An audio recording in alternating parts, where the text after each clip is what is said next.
Is pounding. Hey, Cindy, thank you. Thank you. Oh, yeah, for sure. Absolutely. People who are standing in the room are just here for, Yeah, there's also a bunch of kids out there too. yeah, I don't know what they're. I don't. Holy moly, this is a little intimidating. I know. You guys are Call the meeting to order. Call the roll. always welcome.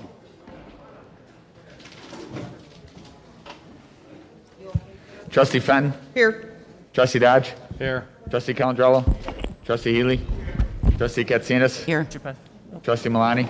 Here. Mayor Pico. Here. Please rise for the pledge. Pledge allegiance to the flag of the United States of America and to the republic for which it stands, one nation, under God, indivisible, with liberty and justice for all.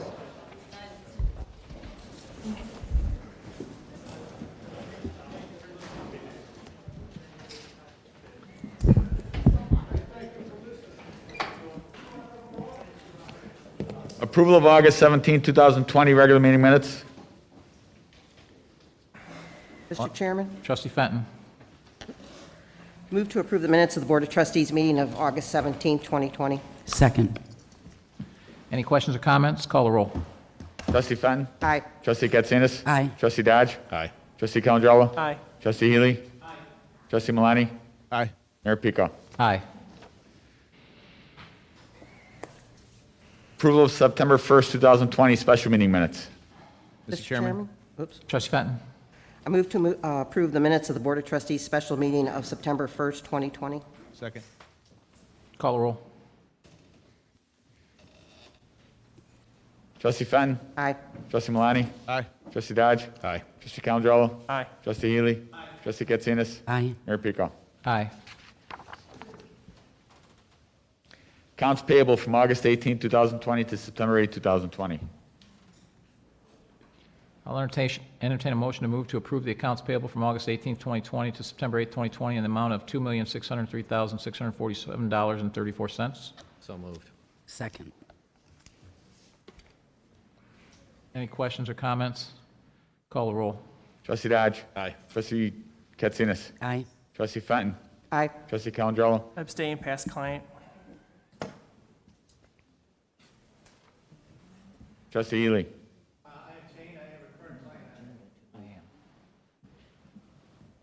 Trustee Milani. Aye. Mayor Pico. Aye. Motion carries. Consent agenda. Consent agenda, item A, payroll for August 21st, 2020. Item B, 2019 asphalt maintenance contract extension request. Item C, disposal of village equipment, online auction, Public Works Department ordinance. Item D, winter spring program list approval. Item E, Sertoma Center ordinance for a special use permit for modifications and rezoning. Item F, MAP collective bargaining agreement. I'll entertain a motion to approve items A through F of the consent agenda. So moved. Second. Call the roll. Oh, Mr. Mayor, I need to pull off B as in boy for conflict. Okay, so I'll entertain a motion to approve item A and item C through F So moved, excuse me. of the consent agenda. Trustee Dodge, and seconded by Trustee Healy. That was Dodge and Healy. Dodge and Healy, call the roll. Trustee Dodge. Aye. Trustee Healy. Trustee Fenton. Aye. Trustee Calandrello. Aye. Trustee Katsinas. Aye. Trustee Milani. Aye. Mayor Pico. Aye. And before we do item B of the consent agenda, we will amend the agenda and we will move the appointment of the chief of police so that everyone can go on with their day who came here to see that. I'm assuming there's no objections to that from the board? No Nope. objections. Okay. So I'll entertain a motion to move that the Village Board of Trustees confirm the appointment of Joseph Mitchell to the position of Chief of Police for the Village of Orland Park for the terms of the village manager's appointment effective September 9th, 2020. So moved. Second.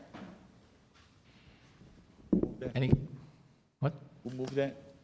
I think everyone did. I think that was Trustee Katsinas that motioned it and Trustee Milani seconded it, I believe. I second it. She seconded. Trustee Fenton seconded, whomever. They must like you, Joe. They're all jumping at who's going to motion it and second it. Any questions or comments?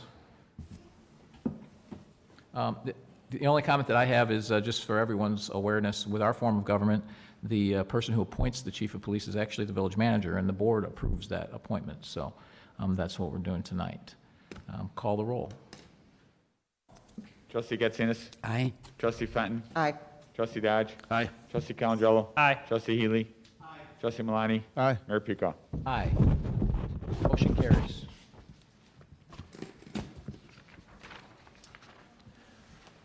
Joe Mitchell, if you could come up here and I will swear you in. And is retired Chief McCarthy here? There he is.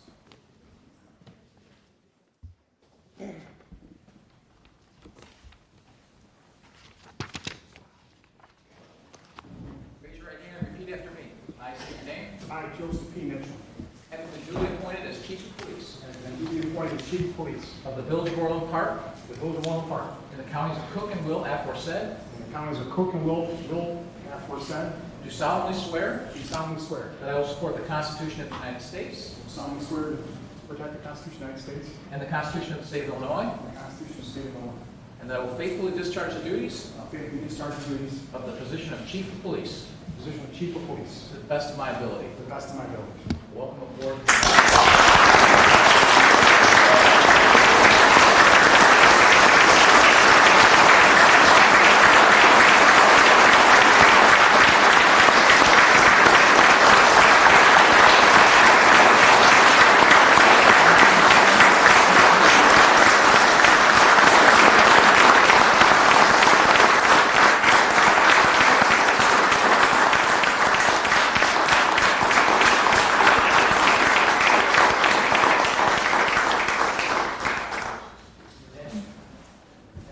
As all of you know, that was unanimous because we all have great respect for Joe Mitchell.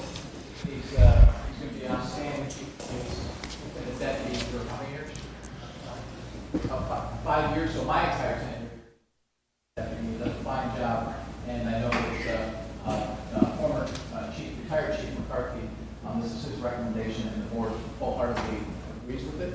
And we're really looking forward to Chief Mitchell extending a very long tradition of fine policing that we have in Orland Park. Thank you.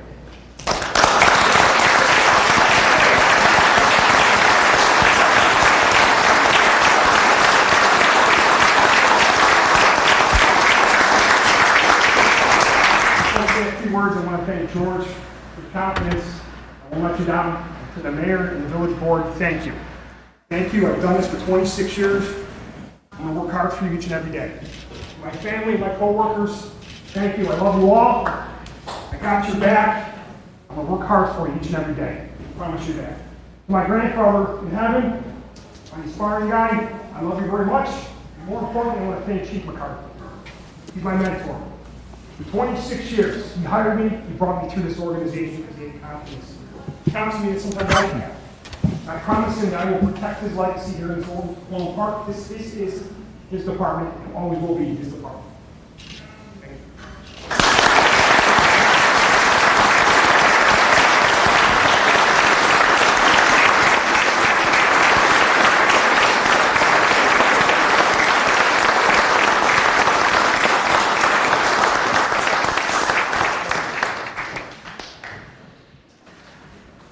Does anybody have any comments now, or would you like to just hold them till board comments?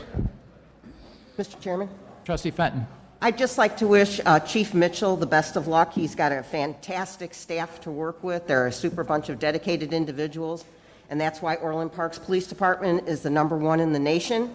And good luck, and if you ever need anything, you know this board and staff is here to support you. Mayor Any other Pico. comments? Mayor Pico. Trustee Dodge. I've always known him as Joe, so it's going to take a while to get used to calling him Chief, but we'll work on that one. Good luck. You know, I think you're going to do a great job leading the force, and certainly a great choice at a really tough time in U.S. history. So, Joe, thank you, and thanks for the whole department. Any other comments? Mr. Chairman, Trustee Katsinas. I just wanted to say welcome aboard, Chief Mitchell. I've only known you for a short time, but I will tell you, and you have been a great help to those of us on the board, and you were exceptionally, did an outstanding job when you were the assistant village manager. You really proved yourself then, and you do it every day. And I thank the men and women of the department for such a strong show of support for the new chief. It's awesome. Thank you. Mr. Mayor? Trustee Calendro. I just also want to welcome Joe. He's the only police officer I know that has a LexisNexis password, and he uses it with case law. As a state's attorney, I always appreciated that. As a defense attorney, maybe not so much anymore. But I just want to congratulate him. Again, I'm used to calling him Joe, so now Chief's going to be tough to say all the time. But congratulations, a great appointment by the board. And also, I want to thank all the officers in the hall today. So the support, that's great. And also, we know, as hopefully you guys all know that we have your backs here on the board. Remember that when budget time comes, Joe. But thank you so much. Congratulations. Any other comments? Mr. Chairman, Trustee Malani. I'd had to join in, of course, right? I learned a lot about the police department working with former Chief McCarthy, and I've learned a lot from Chief Mitchell here in the past few months, and really what a great department we have, and we can't do it without them. So, thank you, both of you, and welcome. And for those of you who don't know, Trustee Malani is the only trustee that's ever been an ESDA member, I believe. So he has worked with them several times through the last few months. And Trustee Healy, I'm sure you have comments. Joe, thank you for you were before you helped us when we first became trustees, helped us through a rough patch for us, and we appreciate that. And it made me realize that this promotion is based on merit, not good looks, but merit. But thank you, and we look forward to a safe community. Thank you. And I guess I'll close it, Joe. I'll have more comments and board comments, but congratulations, well-deserved. You'll do a great job as chief of police, and I think George made a fantastic appointment, and I'm happy to support it, like we are happy to support all of the men and women in the police department, and I'm sure you'll carry on the great tradition, so welcome aboard. Item B. 2019 asphalt pavement maintenance contract extension request. Mr. Chairman? Who's that? Me. Trustee Malani.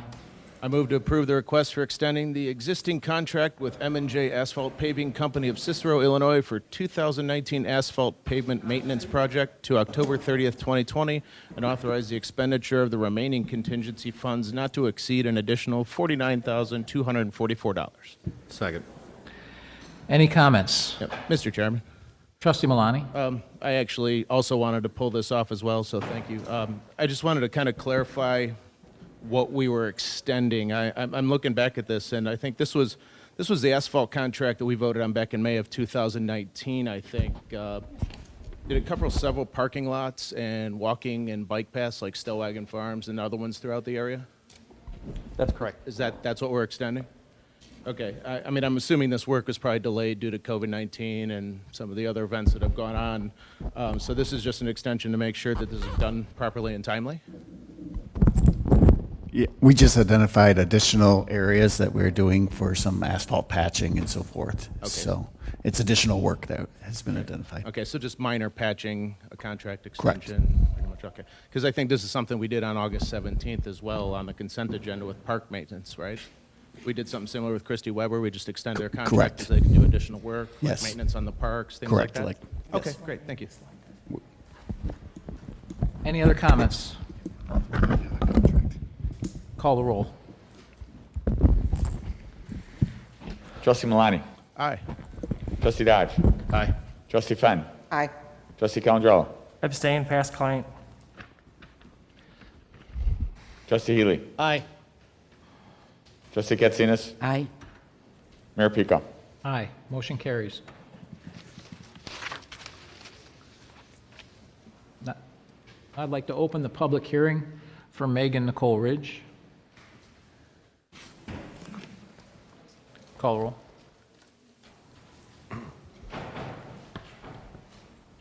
Call the roll, right? Trustee Fenton. Here. Trustee Dodge. Here. Trustee Calendro. Here. Trustee Healy. Here. Trustee Katsinas. Here. Trustee Malani. Here. Mayor Pico. Here. I'll turn it over to you, Ed. Excuse me, Mr. Mayor.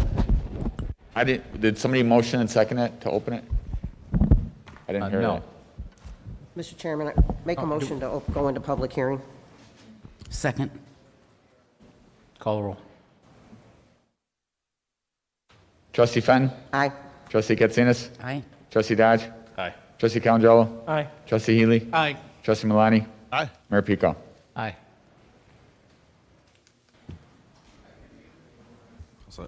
Thank you, Mr. Mayor. This item before the village board tonight is a 9-lot, single-family subdivision at the northeast corner of 88th Avenue and Beverly Lane. On July 6th, the village board approved the site plan rezoning, plat of subdivision, preliminary landscape plan, and variances, and that was all subject to annexation. Because the property was not previously in the village, a public hearing takes place at the Planning Commission as well as before the village board right now. So it's an opportunity for anyone from the public to comment on the annexation of this property. And just a quick summary, this is one the Planning Commission denied with stipulations that they wanted to be done. Those stipulations were done, and then the board the board originally denied it as well, and then Right, the it board was- approved it when they made the necessary modifications, correct? That is correct, and the variances that they were requesting were the reduced from the Planning Commission through to the board approval, so that is correct. Okay, is there anybody from the public here to speak?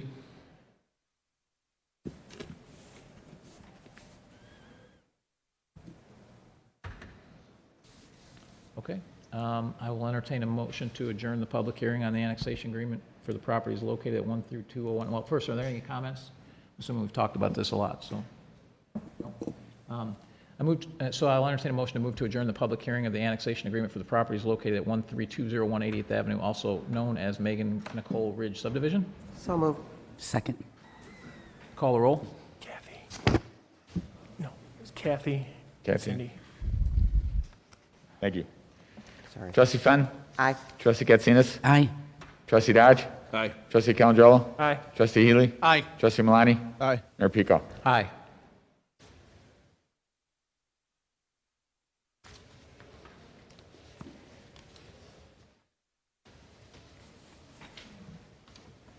Fernway subdivision roadway and ditch improvements, 2020 bid award and construction observation service proposal. Mr. Chairman, Trustee Fenton. move to approve accepting the bid from PT Farrow Construction Company of Joliet, Illinois for the Fernway subdivision road and ditch improvements for 2020 in the amount not to exceed $1,026,406.77, $933,406.77, plus a $93,000 contingency, and to allow the village manager to approve change orders not to exceed the contingency amount of $93,000, and approve accepting the proposal from Construction Observation Services for, hold up, my computer just went wacky. Go away. The Fernway Subdivision Road and Ditch Improvements 2020 from the Christopher B. Burke Engineering LTD of Rosemont, Illinois, in an amount not to exceed $83,566. Second. Are there any questions or comments? Call the roll. Trustee Fenton? Aye. Trustee Dodge? Aye. Trustee Calangelo? Aye. Trustee Healy? Aye. Trustee Katsinas? Aye. Trustee Malani? Aye. Mayor Pico? Aye. 94th Avenue, 151st Street to 159th Street pavement resurfacing Phase 2 design engineering proposal. Can we have an ordinance number? That's not an ordinance. Oh, sorry. That's good. Mr. Chairman? Trustee Fenton. Move to approve accepting the proposal from HR Green, Inc. of New Lenox, Illinois for 94th Avenue, 151st Street to 159th Street pavement resurfacing, Phase 2 design engineering, the amount not to exceed $45,565. Second. Any questions or comments? Call the roll. Trustee Fenton? Aye. Trustee Katsinas? Aye. Trustee Dodge? Aye. Trustee Calangelo? Aye. Trustee Healy? Aye. Trustee Malani? Aye. Mayor Pico? Aye.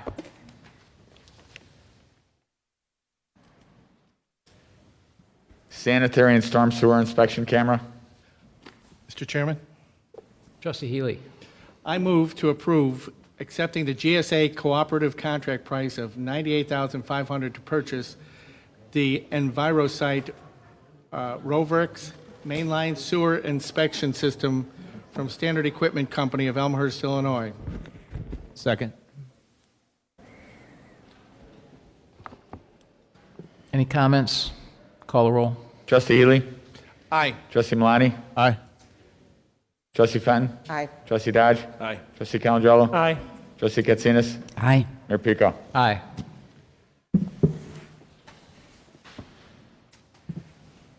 Charlton Highlands Development petition for an amendment to the special use permit with modifications, plat of subdivision, site plan, and landscape plan.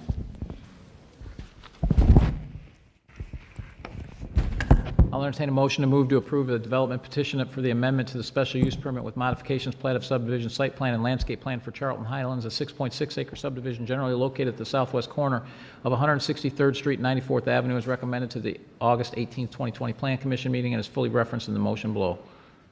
So moved. Second. Moved by Healy, seconded by Malani.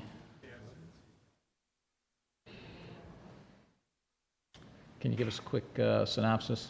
So the petitioner, David Sossin, is requesting modifications to an existing plan development for the Charlton Highlands subdivision.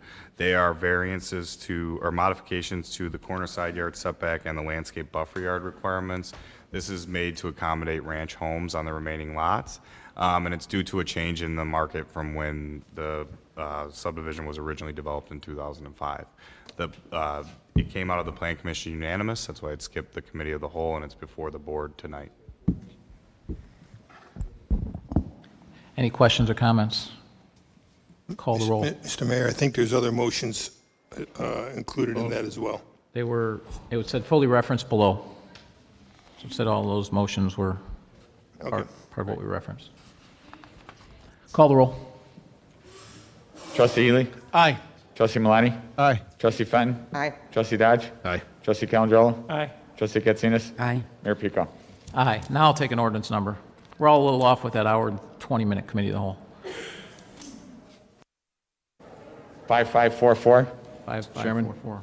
Trustee Dodge. Move to pass ordinance 55, did you say 5554? 5544. Entitled Ordinance Authorizing Development Agreement for Orland Park Prayer Center South, parking 16530 to 16650 South 104th Avenue and 140th West 167th Street. Second. Any comments over and above what we had in the committee of the whole? Call the roll. Trustee Dodge? Aye. Trustee Fenton? Aye. Trustee Calangelo? Aye. Trustee Healy? Aye. Trustee Katsinas? Aye. Trustee Malani? Aye. Mayor Pico? Aye.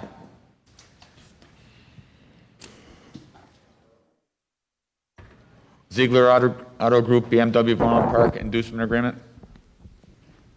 Mr. Mayor, Trustee Katsinas. I move to approve a sales tax sharing inducement agreement with Ziegler BMW as outlined above and to incorporate into their final development agreement pending approval of zoning, special use, and building permits. Second. Any comments? Mr. Chairman? Trustee Fenton. Would it be possible to put in this agreement that the inducement agreement, the money does not go into effect until the whole project is finished? So we're not paying for the parking lot by what they get back? So this project is worth over, what, $2-some million, the total that they're investing in the BMW dealership? And then the parking lot separate's like 1-something million, correct? Roughly, estimated. Yeah, the total cost has to meet or exceed $4.5 million. Correct. But can we do that so the incentive doesn't kick in until the whole thing is done? Or does it kick in immediately when the parking lot's finished? It will only kick in once they reach the base amount of sales. So they start generating. She's talking about the work that's done. The work that's talked about in the inducement agreement, what it's for. She's talking about making sure that all of the work is done before the agreement. So when does it start? When does the clock start on the tax? The initial payment year, shall be that 12-month period commencing December 31st, 2021, each subsequent. So, right. So, as long as the first payment's going to happen December 2021. I think they what will- she's asking is, does it say in there that they have to complete all of the work before the inducement starts. before the inducement starts? It's not the timing of the payment, it's, does all the work required to be completed? That's normally in our agreements. Correct, and we can, if it is not, we can amend it to add that. Because I don't think it's in there. That's the reason I was asking.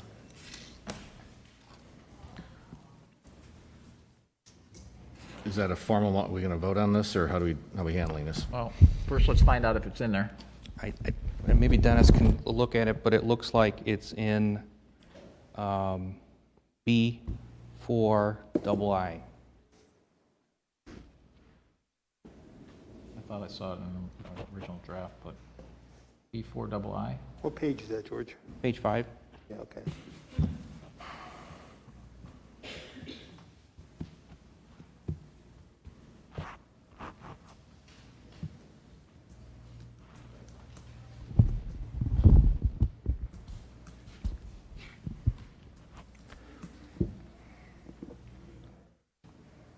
Yeah, I think it does say that it needs to be finally completed. Right, but then it also says, provided, however, once the project has been completed, any aspects of it's not, that haven't been completed. Just as long as we don't start paying them until it's all done. Well, Right, that's irrelevant, right.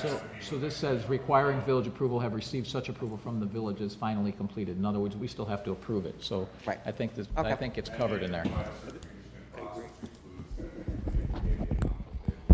Right, It's okay. standard language in all our agreements. All right, thank you. Any other questions or comments? Mr. Chairman, Trustee Healy? I noticed that there was, going through this last night, I noticed that there was a real estate tax rebate element to this too. I mean, we keep referring to it as a sales tax. Sales tax. Where do you see that? I want to say, If there's a typo that says that, then it is a sales tax rebate. We'll scrub it one more time. okay. Yeah, this is purely a sales tax rebate.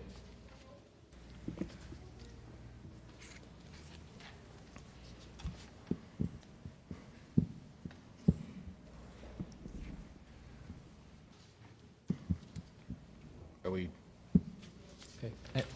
Any other questions or comments? Mr. Mayor? Trustee Calangello? I definitely, this is a good use. I think, however, it's going to be a new policy that we're starting as a village. This is the first time we're allowing parking vehicles. I know we had some issue, a year or two ago at Apple was using Orland Bowles facility. I think this is actually a very dealership, pro business thing that we're doing, and I would support it. The key thing is to make sure it looks like an extension of the dealership, not a random parking lot in a random spot. So I think, I think about $1 million, give or take, if they performed, I think it was 7%, whatever the number is, about $1 million we're going to give to them, assuming they go over 7%. And I just think it's, again, we should all know it's a policy change. When the next dealership wants to knock down a strip mall and add some parking, I think we all have to know we just did it, so we have to do it for everyone. Just putting that out there. Again, support it. As someone who grew up in dealerships, I think this is something that we probably should have done a long time ago, and I talked to George about we should maybe try to find some lots that we can use offline, something the village has for other dealerships who have this problem, who maybe don't have that land, because that's the problem is how the auto dealerships work is they get whatever cars the manufacturer gives you, and you have to find out where to store it. So I support this, but we should all know this is a policy change, which I support, but we should also know that, so when the next dealership comes asking for the same deal, we need to stay consistent, at least in my opinion. Thank you. Any other comments? Mr. Chairman? Trustee Dodge? So just making sure I heard this right, George and Ed, this is contingent on them completing the anticipated $4.5 million build, correct? Right. Okay. And based on the math we heard on Friday, this is potentially, God willing, $1 million incentive, correct?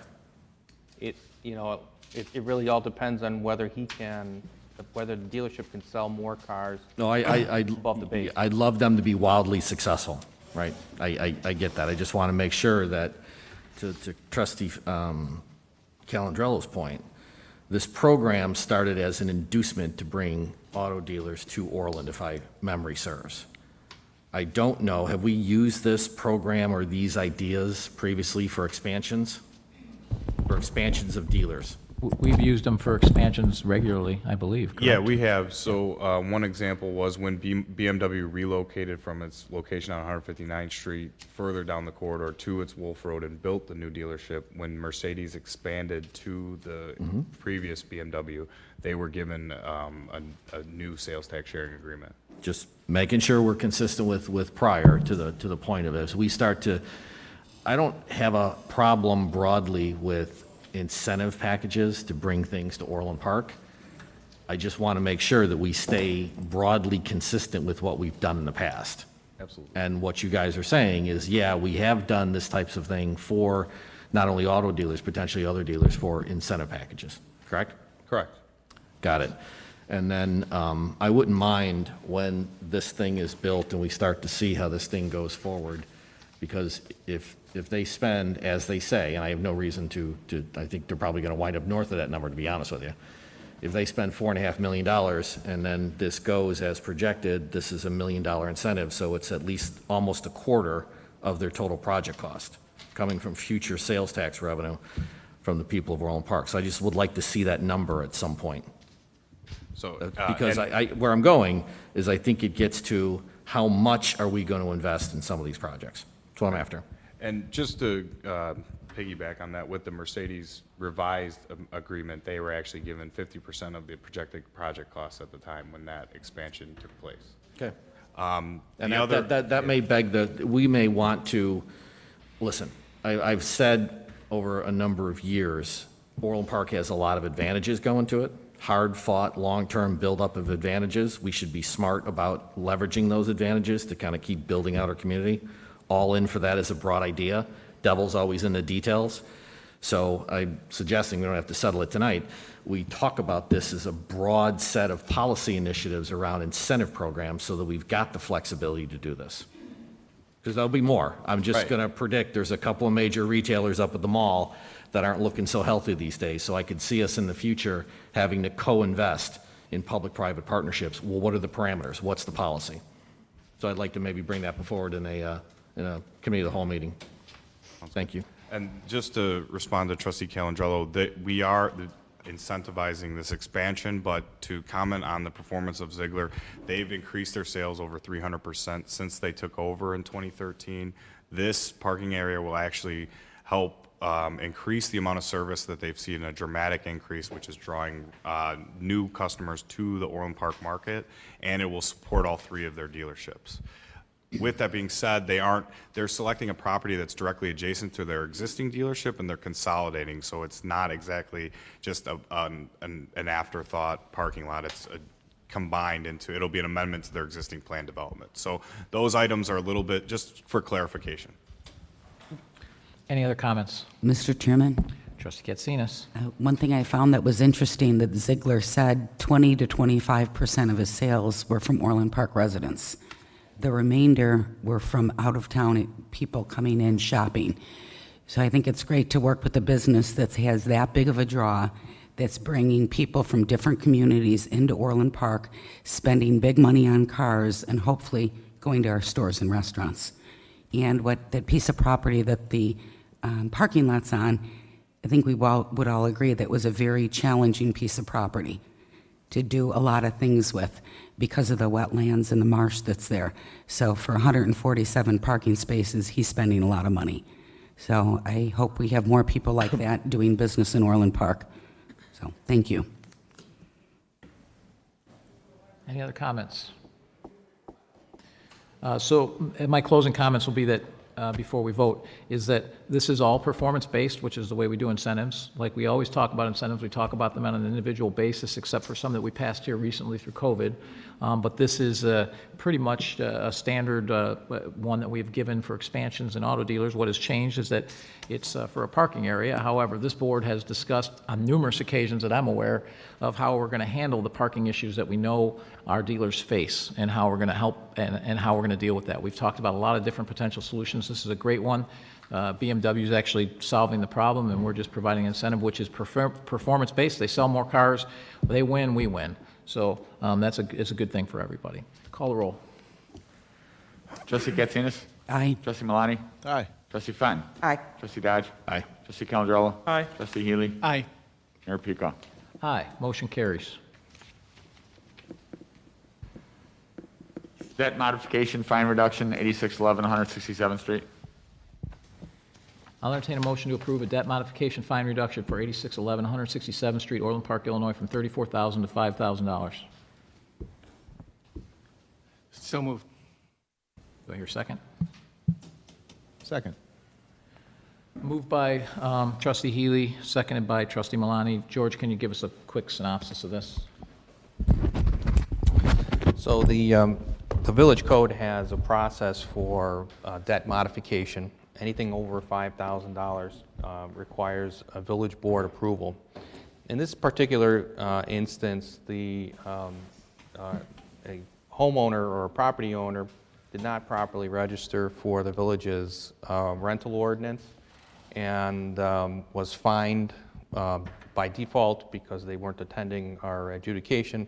So the default, where initial ticket was $500, I believe, right? Yeah, but just the initial, I believe, was $500, and then because that person was ignoring us, that just rolled up to $34,000. So now we're at the point where that individual is looking to clear the lien because we liened the property, and there's that's where the debt modification request is at before you now. So it will reduce it from $34,000, which is very high, it seems, down to $5,000, but that $5,000 is still much higher than the initial fine was in this instance. How much did the lien cost us to go get? Liens, lien in Cook County, what is it? Is it $70, $70? Yeah. 89 to file. How much? 89 to file. Sorry, go ahead. So the lien actual filing amounts are minimal. Okay. Mr. Any Chairman? questions and comments? Trustee Katsinas. Yeah, I would be in favor of this individual property owner completely ignored, did not show up at municipal court. I think a more fair approach would be a fine plus how much our legal fees were, that they should have to pay them. If there's any way we can put a price tag on that.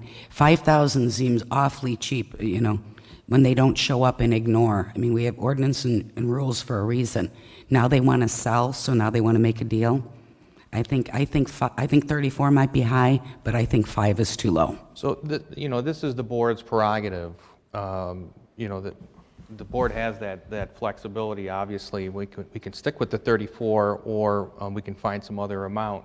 I think as far as legal costs are concerned, they were probably minimal because they just weren't coming, and it's just part of our adjudication.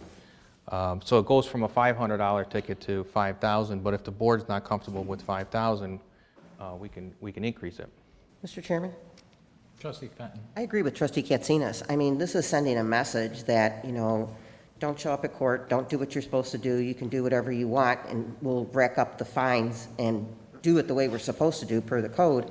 But when it comes down to the final thing, if you come and plead your case, we'll take it down from 34 to 5,000, whether it's 60,000 down to 5,000. But, I mean, they knew the rules, they knew what it was. I totally agree. I think that 5,000 is awfully cheap. Plus, it's just sending a bad message. Mayor Pico. Mr. Mayor? Trustee Dodge. Picking up on Trustee Katsinas' points, did we ever get a coherent explanation from whoever this entity or person was as to why they ignored us? I don't know what the coherent explanation why they ignored us, but eventually they did they did meet the requirements. So the claim from the property owner why it was ignored was that the notices were delivered to the tenants and the tenants weren't passing those along to the property owner. So she claimed that she was unaware. We tried to come into contact with her, and this is where we ended up. Mayor Pico, just continuing my comments, it's like, okay, there's got to be another way to solve that problem. So that's maybe something that we should take on. And is it an individual who now wants out of the property, or is it some type of corporate entity that owns this? It's an individual. Do we believe that this person didn't or did not know about the ordinance? I believe that the village did their best effort to contact this person, and that the $5,000 is a reasonable amount given the time expended and everything. So if we sent it to the address in question and it wasn't being forwarded, there was no other information that we could have gotten easily from, let's say, county? I believe the code enforcement staff at the time were making phone calls as well, but this Okay. was, yeah. All right, where I'm going is, yeah, I don't have a problem reducing this from 34,000. I don't know if I'm entirely comfortable going down all the way to 5. Sure.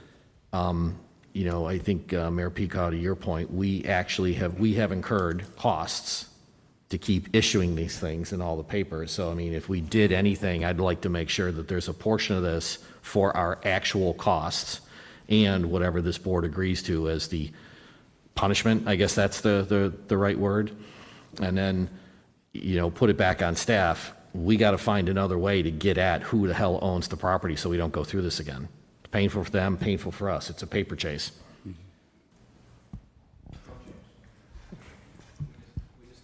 Correct. Right. That handles foreclosures, but it doesn't handle something like this where they This just was ignore, rental property. you know, Yeah, I'm sure. rental property. So I agree with you. That's a way to do it, but I would have no problems turning it over to them to do it if it's something they can provide. Mr. Mayor? That'd be a Did fine we solution. know it was rental property? I think a fair number of people rent and that's don't what's- realize this ordinance is in effect. Probably true. Mr. Mayor? Trustee Katsinas. Looking at the company that was hired to register foreclosures, they do have a rental component in there, in their business plans, so that might be something to consider as well. Okay. Yes.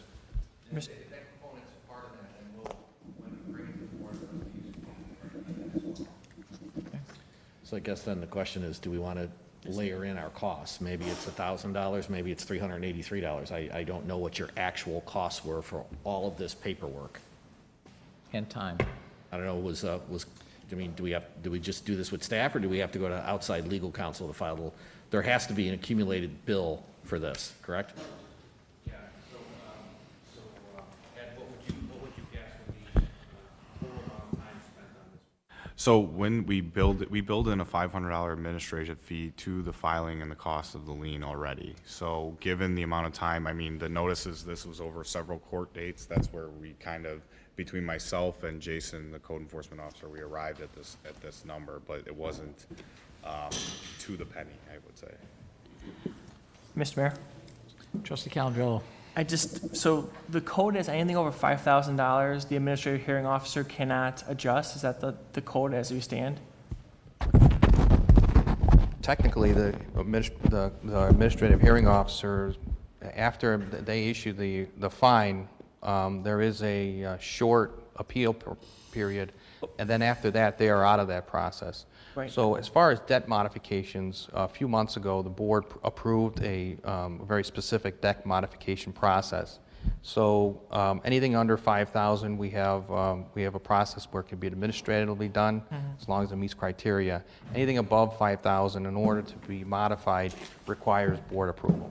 I know I do this work for other towns, and the administrative hearing officer has a lot more flexibility. I mean, we do day for day. That's a way of just jacking up the price, and I understand the policy.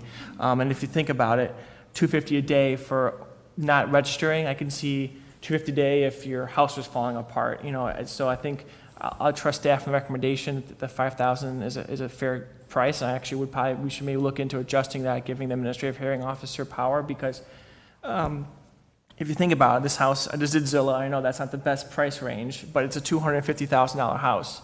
So I would put this house, get this house back flowing in the process, other than being abandoned and becoming a foreclosure property. So that's why I think we need to get more flexibility, and that's because that's the whole point, is we want to get them back to snuff, and then hopefully the house gets sold into a good owner. So I think as a board, we shouldn't try to over-penalize for one single homeowner. So that's why I would stick with the 5. So what happens on a normal circumstance is that if someone doesn't show up for their municipal violation notice, there's an automatic default judgment of $1,000.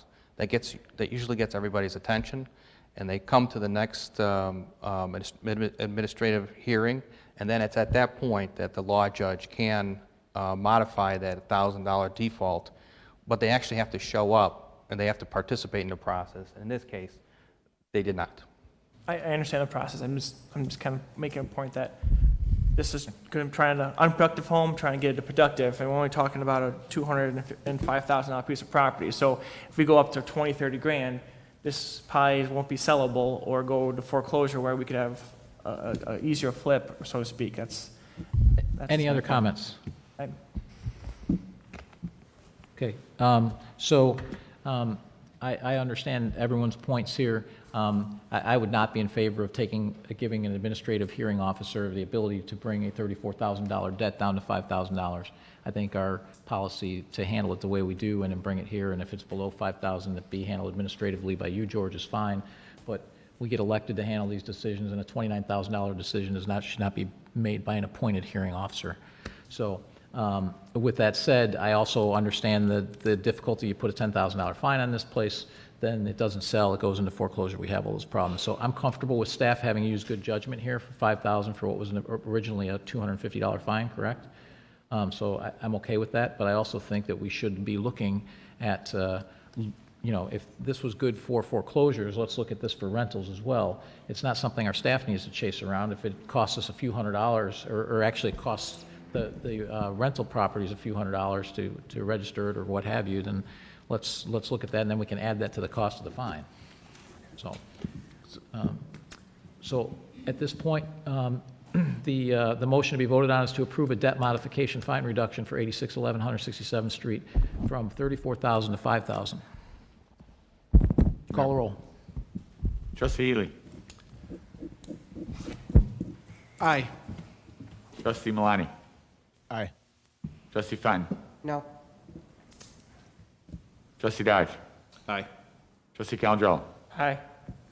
Trustee Katsinas. No. Mayor Pico. Aye. Motion carries 5-2.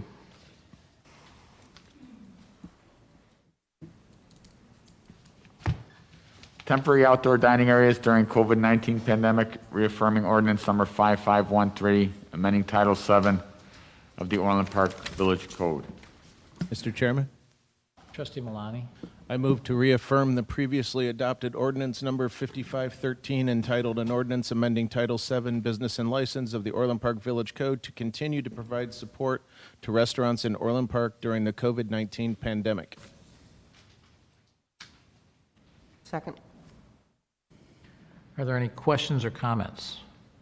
And just for everyone's edification, we're expanding the outdoor program later into the year because of all the restrictions that are currently placed. I think it's a good idea, and I know we're certainly looking at, even when this is over, to look at some outdoor dining options that we might have because it's been pretty popular. So we'll see how what the winter brings. I know there's a lot of different ideas, and I'm sure people will come up with some good ones and some bad ones.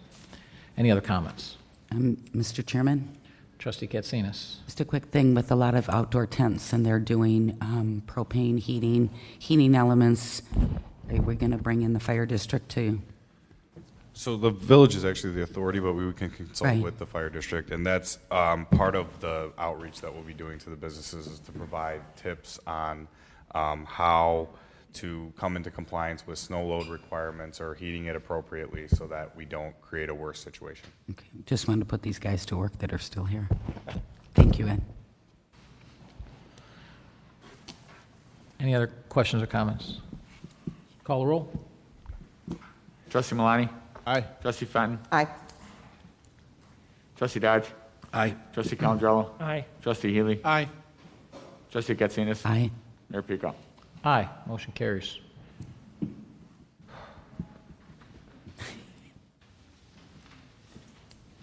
Orland Fire Protection District Training Facility Development Petition for Site Plan Elevations, Landscape Plan, Special Use Permit Amendment with modifications. Mr. Mayor, Trustee Katsinas. I move to approve the site plan, landscape plan, elevations, and amendments to the special use permit for the plan development with modifications to allow for multiple buildings on a single lot and for a special use permit to allow outdoor storage not meeting the requirements of Section 6/208-B for the Orland Fire Protection District Training Facility located at 10728 West 163rd Place, and to recommend at the September 2, 2020 Plan Commission meeting and fully referenced in the motion below. Second. Can you give a quick summary? Sure. The fire district proposes to expand their existing training facility that is a regional training facility for multiple emergency service organizations. It includes the expansion of a driving pad for not only the fire district to utilize, but potentially Public Works as well. So there's some cooperation there. And the other items that they're proposing are these, they're actually cargo containers that they use as training props for different certifications through their fire safety training. One of the props will be made to resemble or to be trained for a strip center, commercial strip mall. And the other, as it goes up, it will resemble what they encounter on a elder care facility. So this was held at a special meeting for the Plan Commission, and it came out of the Plan Commission with unanimous approval as well. Any other questions or comments? Call the roll. Trustee Katsinas. Aye. Trustee Calandrello. Aye. Trustee Fenn. Aye. Trustee Dodge. Aye. Trustee Healy. Aye. Trustee Malani. Aye. Mayor Pico. Aye.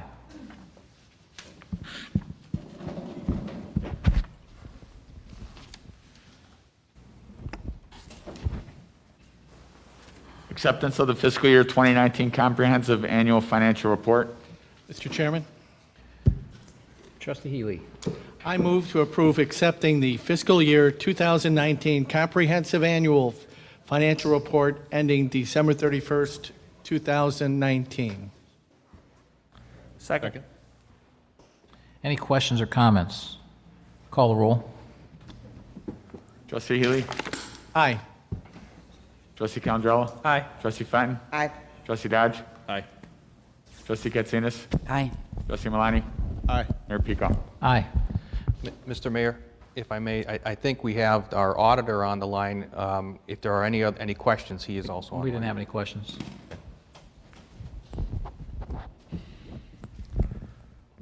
Thanks for joining, but you can leave now. All right, thank you, everyone.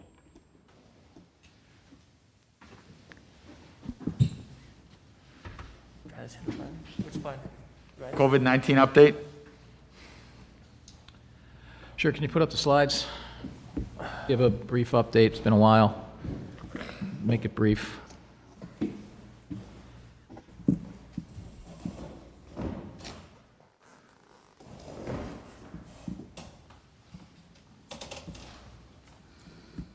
Go to slideshow. There you go. Next slide.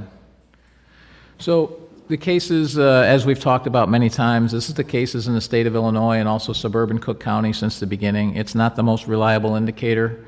This is really highly evidenced by last Friday when they reported like 5,400 cases, relative, so more than 1,000 more than the biggest peak ever, with really no explanation until they were pressed. Flip to the next slide. And that's because they did they reported almost 150,000 tests, which is pretty near triple the most they've ever done before. And so essentially what this is showing is that the cases and the testing are not very reliable because it's not reported very reliably, so it's all over the place.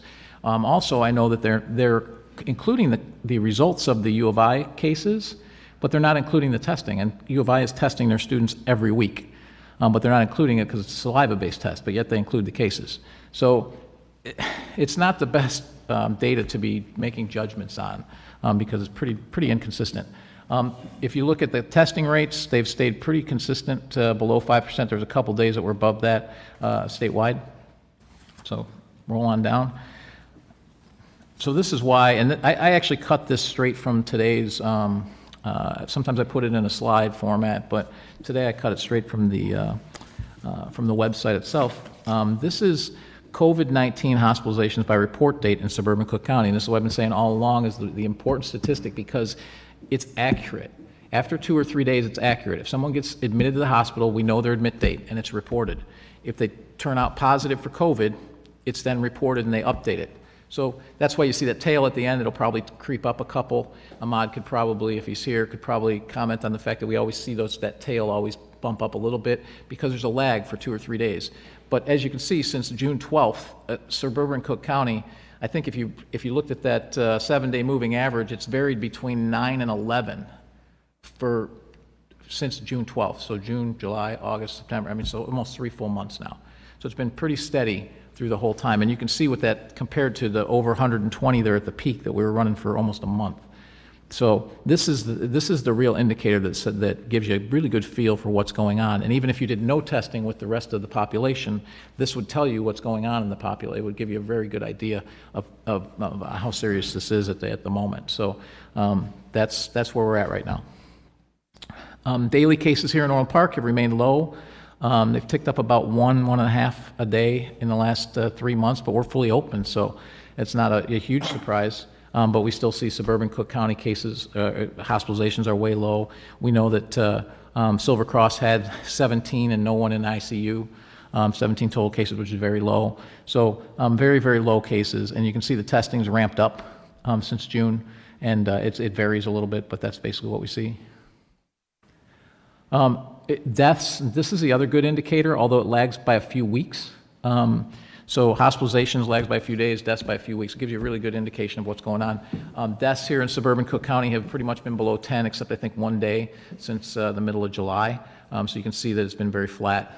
So that gives you a pretty good indicator that the cases that are remaining are not, the amount of serious cases are way minimized compared to what they were back around May 1st when you saw 80 a day.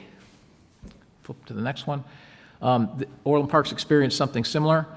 So you can see we've had 2 deaths since June 11th, and none since 23rd of July. Obviously all the deaths are serious.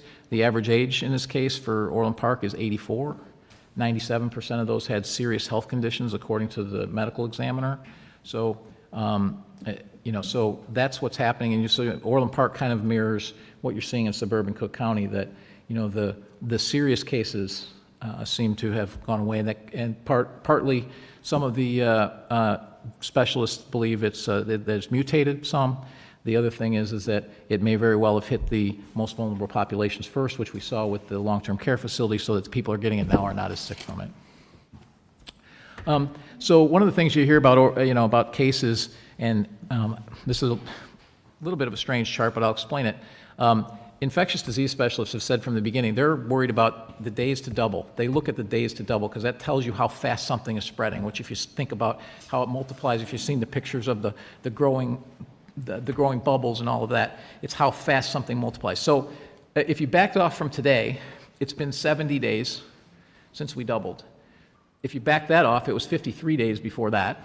And if you back that off, it would be 18 days to double before that. So it's slowing. And it's not surprising that it's slowing a little bit. It's not slowing as quickly because we fully opened. We started opening things back up, and so we're fully open. But it's still slowing. If you looked at the rate today and you looked at the current caseload, you'd be looking at about 114 days to double. So we've seen a continued slowing of this, which is good. Region 10, which is the predominant region of our town, there is Region 7, which we know has been rolled back, but we really don't have any businesses impacted by that. There's been 3 days of positivity increases. This straight from the IDPH website. The medical bed availability is actually up, so is the ICU bed. And that's not just COVID, that's all illnesses. So and typically they run at less availability than this, actually. They typically run about 20 to 25%. So we're doing very well in the region. Next. This also is, so the emergency response region, which is not the same as our COVID region, but it's the Southwest Suburban Hospital region that we're in. 41% of ICU beds, 80% of ventilators. That's up. The last time I did this, it was like 34 and 78 or something. So it's not really, hasn't really been an issue. Again, we're looking for 20% here. We have much more than that. So we have lots of availability. Something else that I think is interesting is that we started tracking this about 10 days ago because, exactly 10 days ago, because with schools, parochial schools, and some other schools going back in session, colleges going back in session, and from all the information we've gathered, it appears that they go by address of their actual domicile, their normal domicile. So if they're in college, it still reports back here if they're getting it. You can see that 50% of the cases are 29 and under, and we've only had one case 80 and over, so it's very good. The vulnerable population is being protected. They're doing the right things. And right now what we're seeing is it's spreading a little bit through the youth, which is not surprising. They were sequestered for a summer, and now they're starting to engage with one another more, even those that I know that the ones that I've seen out of school that haven't started yet, they're all hanging out together, as kids will do. They can only keep them apart for so long. So I think we're seeing good trends in all that direction. The other thing is Orland Park's a very active community. And obviously, we're fully open, have been since the 20th, and allowing each business to do what they think is appropriate, and we've provided them a lot of guidance. And our case rate is still less than Illinois case rate, and that includes all of Illinois. So that includes the really, really low incidents and all the high incidents. So overall, we're better than average. We're way better than, about 20% better than suburban Cook, which is not the city. So that's all the other suburbs, and then obviously way better than Chicago. So I think that's important to note.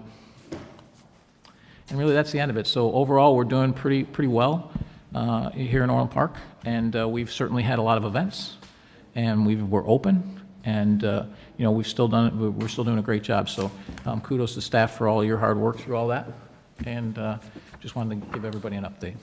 Mayor Pecom? Trustee Dodge. Just a couple of comments. So appreciate you and staff sharing the numbers. Certainly looks favorable on these kind of numbers in terms of overall. What I would like to do is again remind the people of Orland Park at the individual level, this is still a very serious disease, and death rates are low, hospitalizations are flat. I think those numbers speak for themselves. The brutal reality is there's new emerging medical evidence, data, that this can strike the individual and leave very serious lingering consequences, and I don't think that science or that data is yet fully understood or fully complete. And I just think that we all need to take precautions, and quite frankly, just and follow the reasonable precautions at the individual level, follow CDC guidelines, then hopefully these numbers stay consistently going in the right direction, especially as we come upon the flu season, and while we all wait for better defined medical treatment protocols, let alone potentially the vaccine. So again, just want to emphasize thank you. These numbers tell a pretty good story. I don't think we're done yet as a society. We got to stay diligent when following the guidelines. Any other comments? All right, we're on non-scheduled visitors. A reminder to the visitors that you have 3 minutes. So John Gardner.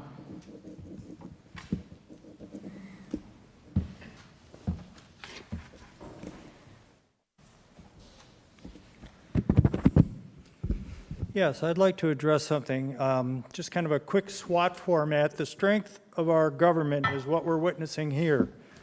But the weakness tonight is my neighbors and I stood out there while you had a very important thing to discuss, which was the replacing the police chief. Nothing went up here on the board from the agenda that we would be heard, et cetera, and then we were told, okay, it was discussed, it's dismissed, et cetera. One of our concerns is the drainage from this potential development at the corner of 132nd and 88th Avenue. When we were here last time, one of the developers sat here and in a rather snarky, dismissive thing said, hey, there's no water problem. I live on this street, I can see it rolling downhill, and I believe, and I'm sure that the city architects will find that at one end of the street, Butterfield, near where the old police chief lived, maybe 15 feet lower than where this is going. Now, this area has been woods and therefore could absorb the water, et cetera. Now with buildings, and I understand nice property taxes are going to come the way of, to Orland Park, but that water's got to go someplace. And when we asked about it, he kind of prevaricated in a snarky way and never really answered the question. And we just want to know if that is going to be looked at, if we have another chance to sit down with the city architects, et cetera, or have we been dismissed because we didn't roar in here and find our agenda piece? If the board So that's does- my question. If the board doesn't oppose, we can reopen the public hearing. Anybody have a problem with that? No. I'll entertain a motion to reopen the public hearing on the annexation agreement for the properties located at 13201 88th Avenue, also known as the Megan Nicole Ridge subdivision. So moved. Second. You still have a couple minutes. That's predominantly what I wanted to say, is that I wanted to make sure that Cook County, Orland Park had addressed this issue in the concerns of the people who currently live there. That property was leveled, bulldozed, et cetera, and left as an eyesore for 2.5 years. We don't know for sure who is going to, I don't want to say litigate, but who's going to oversee that pond and that drainage. And is it Cook County, is it Orland Park? How is that going to work? So I can answer some of this, Ed, and fill in where I get it wrong. So one, we're annexing this so that the village has control, and the village has control over this pond to make sure that it's properly maintained. If we allowed it to go into Cook County, we would not have control over it. So we do have control over it from that standpoint. Also, the pond has to be sized to MWRD's new pond requirements, which are actually much more stringent than they were, and I would say, based on everything that I've talked to, probably overkill. But they're asking the new developers to address issues that should have been addressed 30 years ago. And so new developers are actually paying for the fact that others didn't do this. And that would be my take on the new rules and regulations. So they have a pond that has to actually size for all of their buildings, and the requirements are much higher than they were just 12 months ago. Ed, is there anything to add or anything I got wrong? That is correct. So they're using higher level rainfall data that provides an additional amount of storage. In addition to that, in the pond itself, there's a volume control structure that helps contain the water and control runoff.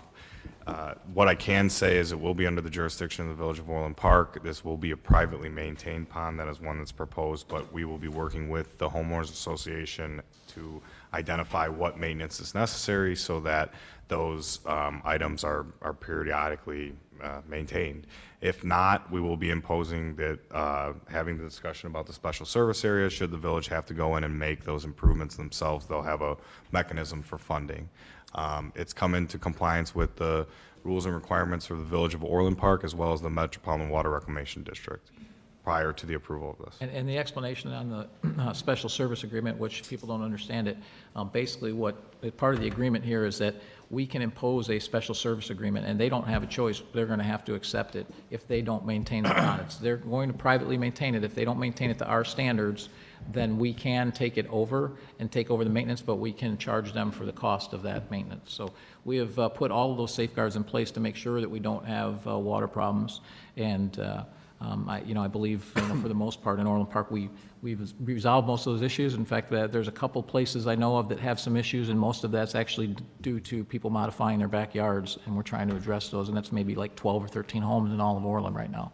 But we just, from our last visit here, we had far more of our neighbors, and we wanted to make sure that it is, instead of begging forgiveness, that they ask permission. And if they do that in the proper confines of the regulations of the Village of Orland Park, then we're fine. But I would like to know how that is proceeding. Is there a way They have already. They've designed their pond. We essentially approved their design of their pond based on the recommendations of both the Planning Commission and our development services, and MWRD has also approved Right, all they've of those. confirmed.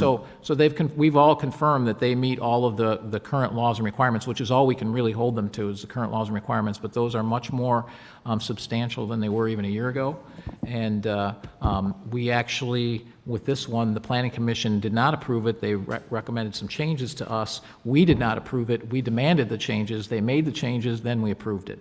So that's how this process has worked. So all of those things have been done, and they have met all of those requirements to allow them to construct. And then we will inspect their construction to make sure they meet all of the design requirements that they put in their plans.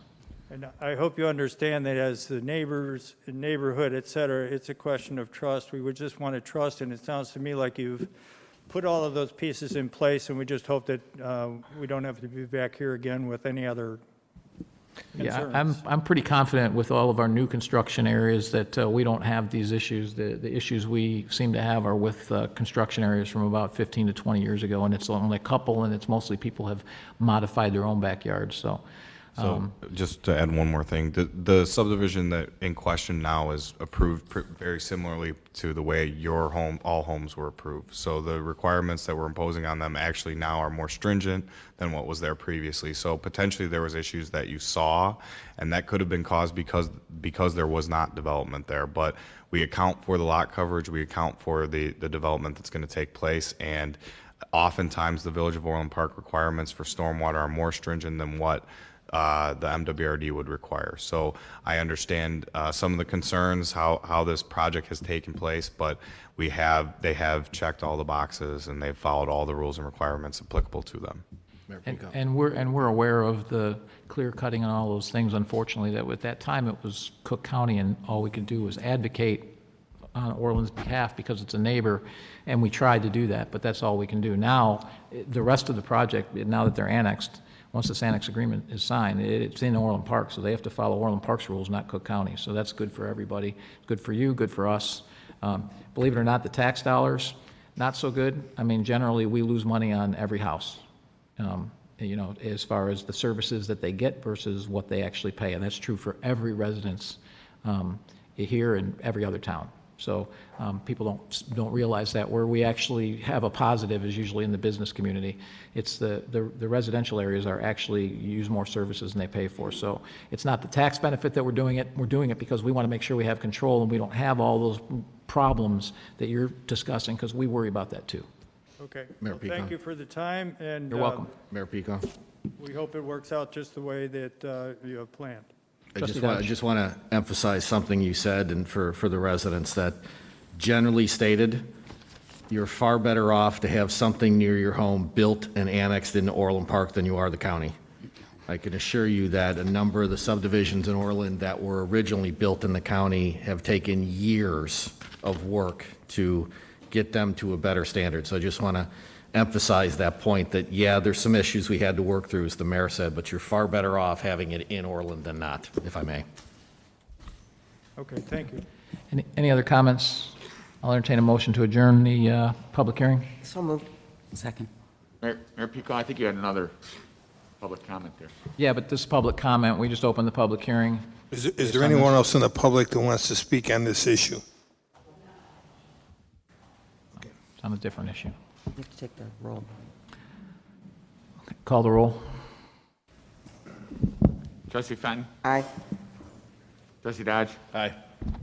Trustee Calandrello? Aye. Trustee Ely? Aye. Trustee Katsinas? Aye.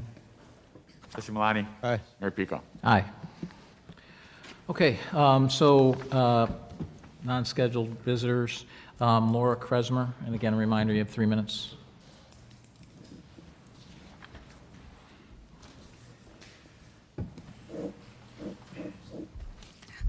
It's nice to see the board together again. My original intent tonight was to thank our mayor and our trustees who voted in favor of hosting, planning, and flawlessly executing safe, fun events for the summer of 2020. Without having these events, this summer would have been meaningless and, quite honestly, the worst summer in recent and not so recent history. I am, and as I also speak for many others, grateful and blessed to have a mayor and at least 3 trustees who truly care about our village and our residents. To be fair, 4 trustees voted in favor of the taste, although 1 trustee adamantly denies voting for the event. Their hard work and dedication to our village and residents is second to none. They truly believe people should be treated as adults and should make their own decisions based on what is best for their lives, not based on unconstitutional orders and science that appears to change on an hourly basis.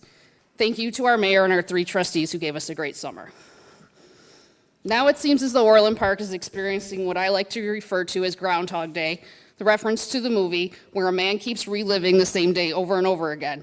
Yes, it's fictional, but with this being said, I feel as though we have a real-life Groundhog Day in our village. A trustee who at the last village board meeting said, and I'm paraphrasing, that politics need to be left out of our feelings and how the board votes, etc. This is the trustee who has posted a politically charged Facebook post regarding the taste of Orland immediately before and following the event. Well, guess what? He's at it again, attempting to play the same power politics of the old guard. He has struck again with a Facebook post that is politically charged in an attack against our mayor. This time, it is regarding the condition of one of the village's parks. Many residents responded to this post, and once again, many comments that did not agree with this trustee's narrative were deleted, same as last time. The comments being deleted are facts that he is uncomfortable hearing. While the trustee or his proxy, who owns his professional page, have yet to publicly reply to comments, it is imperative to note that it is yet another unprovoked attack on our mayor and our village. This is yet another embarrassment to our village.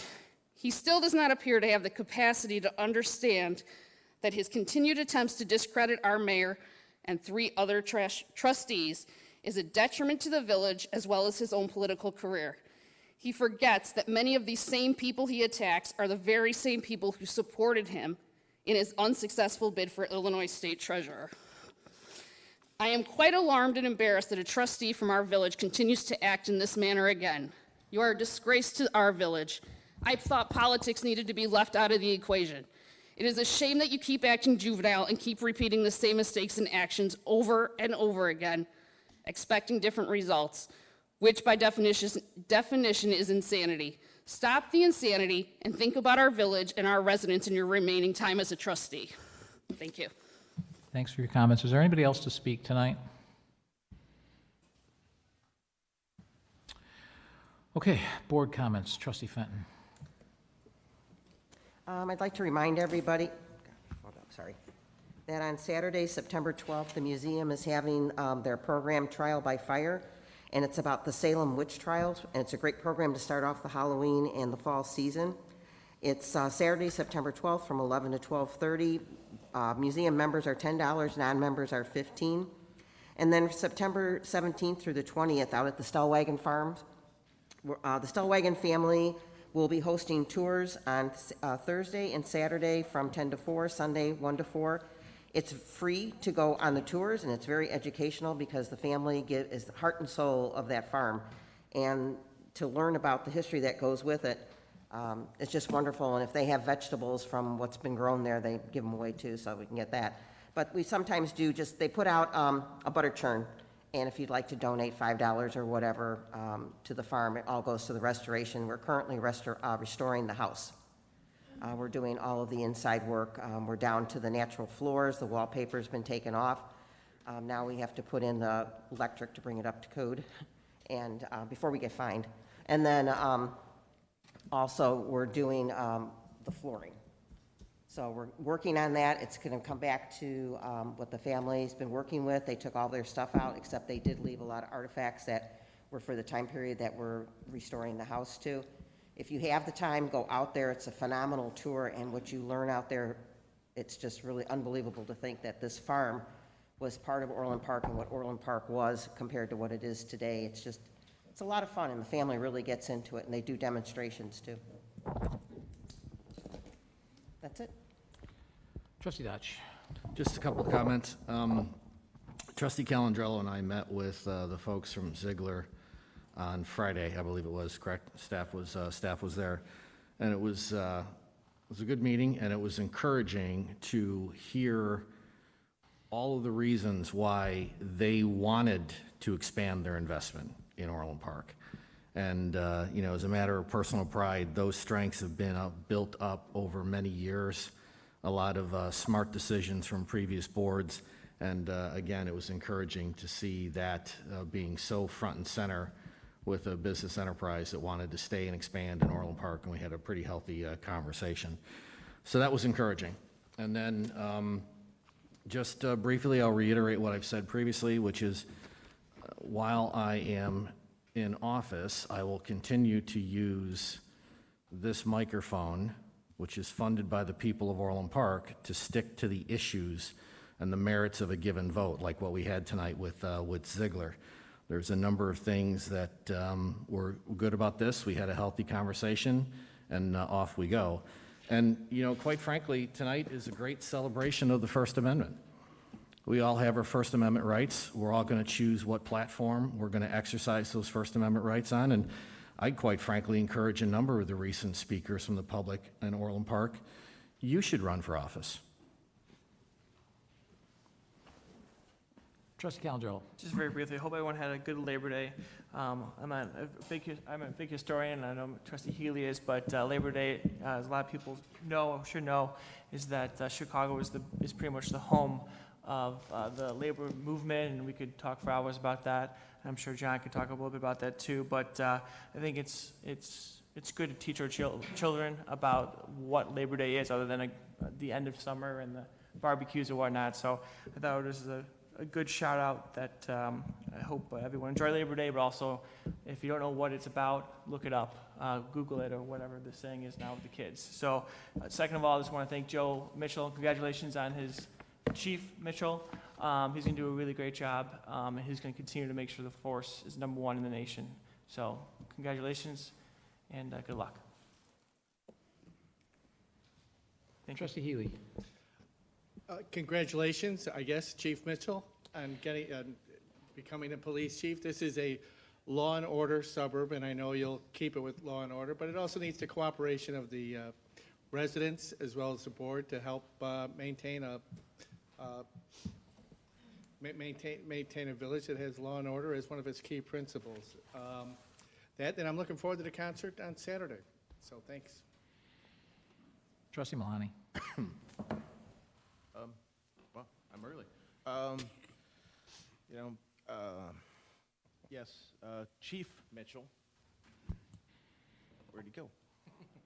Thank you for everything that you've done in the past and you'll continue to do in your new role. You're going to do a tremendous job and you're really going to bring some value to that position, so thank you. I'd also like to say thank you to several people in this room, and it's our staff. I mean, this weekend we had concert in the park. Previously we had the free concerts at Centennial West, and we have several of them coming up. And you know, people are here thanking the trustees for making it a great summer. We can't do it without the staff that's in here. They work their butts off to make sure that these events are safe and successful. We had probably record-setting attendance at the concert in the park this weekend. Probably looked like over 500 people, and people were having a great time. They were keeping away from each other and just enjoying themselves, and that's really what it's all about, and that's what our staff does. So really thank you for all of that. So looking forward to the next concert coming up here. It's going to be a great lineup, and also keep in mind that the Brew Fest is coming up as well. So thank you. Thank you. So, as Excuse me. oh, Cindy, I forgot Cindy. How did I forget you? Oh, I'm shrinking. I had a moment. It's getting late. You had a moment. Don't worry, I've got you covered Okay, down everybody, here. you witnessed that. Keith had a moment. She's talked more tonight than she normally does. I didn't figure Well, she had Mike anything kind else of to stole say. my thunder here, so, but. That's why I let him go first. There you go. It was a testament to our police department to see all the officers that came here tonight and the former chief. So, I mean, we can be very, very proud of a department that Chief McCarthy helped create. You certainly by his side, but for all of them to come out, Chief Mitchell, for you speaks volumes. So you're stepping in with a lot of support. Wish you nothing but the best, and thank you for stepping up to this role. Thank you. Thank you. Sorry about that, Cindy. My first comment tonight, Trustee Calandrello, I wanted to wait till you were in person to say this. As the chairman, it's my responsibility, I think, to correct some things when they're incorrect. And you know, even tonight we saw people get, you know, board members get attacked by, have rough comments made about them or made to us by residents. We've all experienced it. We've all, just taken it. I thought it was inappropriate I certainly wasn't thrilled that you're gloating over the village losing an action before we were briefed on it, but that's within your right. But to rub it in the face of a resident is really, who the plaintiff, is really uncalled for. The resident's not a board member, so doesn't take any of the jabs back and forth, and he didn't even address the board or say anything to the board. He just put his name on a lawsuit with the village. You did this in a public meeting, not a personal email or social media post, which is all within your right, so I do think you owe him a public apology. It was an embarrassment to the village, the board, and yourself, so that's my position on that. On a more positive note, I want to point out that tonight we had a good meeting. We approved additional parking lot and path repaving. We continued our emphasis on improving our infrastructure. We also approved a performance-based incentive for expansion at BMW. As Trustee Dodge says, the BMW met with our trustees. That was something that George and I talked about making sure happened, because I thought it was important for the board to hear from BMW, because I thought it was a good plan, but it was important for them to hear directly from them. So at a time when a lot of development is on hold, Orland Park continues to have projects come in. We also expanded our outdoor dining in the winter months to help our restaurants. I also would like to commend staff for safely putting on the concert series at Centennial Park West a couple weeks ago, where we had over 2,000 people enjoy themselves safely, and for your work at the Concert in the Park series. I know that's not easy, and you came up with a great plan, and it worked fantastically. Thank you also for developing a plan to resume preschool starting next week and safely do that. So great job. Chief, it's my great pleasure to call you Chief Mitchell. Retired Chief McCarthy felt that you were the man for the job and helped develop your skills so that you could seamlessly step into the role. Like him, I have the utmost confidence in you. I encourage residents to come out for the Centennial Park West Concert Series this Saturday. We have Hillbilly Rock Stars, Chicago 6, which includes 3 85 Bears members, Dan Hampton, Steve McMichael, and Otis Wilson, and then as well 16 Candles. The show starts at 4:30.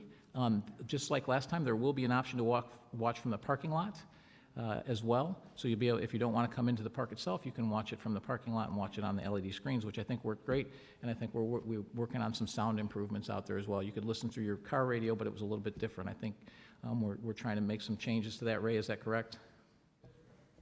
Perfect. Also on September 19th, please join us for the Brewfest. With that, I'll entertain a motion to go into executive session. Mr. Mayor, before that, may I make, since you called me out? No, you may not. The rules of Robert's Rule of Order allows me to. No, you may not. You're out of order. I appeal the rule of the chair, which requires a vote of the board. You're again out of order. It would be called a point of order if you'd like to make that. So if you would. A point of order to overrule the chair. And I Under what grounds? That I believe that the decision that you're against the Robert's Rule of Order, if you address in particular by name a board member, that board member should be able to respond. That's in the Robert's Rule of Order. As the chair, I have the responsibility to handle decorum on this board floor.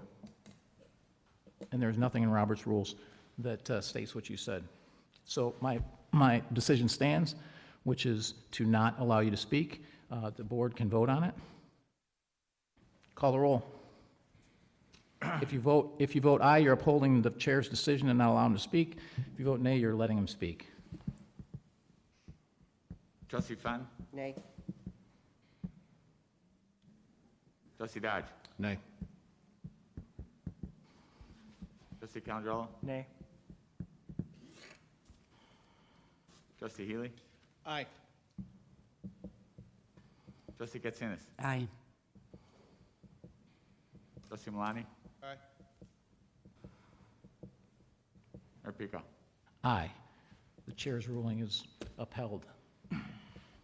I'll entertain a motion to go into executive session. Mr. Chairman, Trustee Fenton. move to go into executive session for the purpose of A, security procedures and response to danger to safety of the public or village staff or property. B, pending litigation against or affecting or on behalf of the village when found by the board that such action is prominent or imminent. And C, setting price for sale or lease of village property. Second. Call the roll. Trustee Fenn? Aye. Trustee Calandrella? Aye. Trustee Dodge? Aye. Trustee Ely? Aye. Trustee Katsinas? Aye. Trustee Malani? Aye. Mayor Pico? Aye.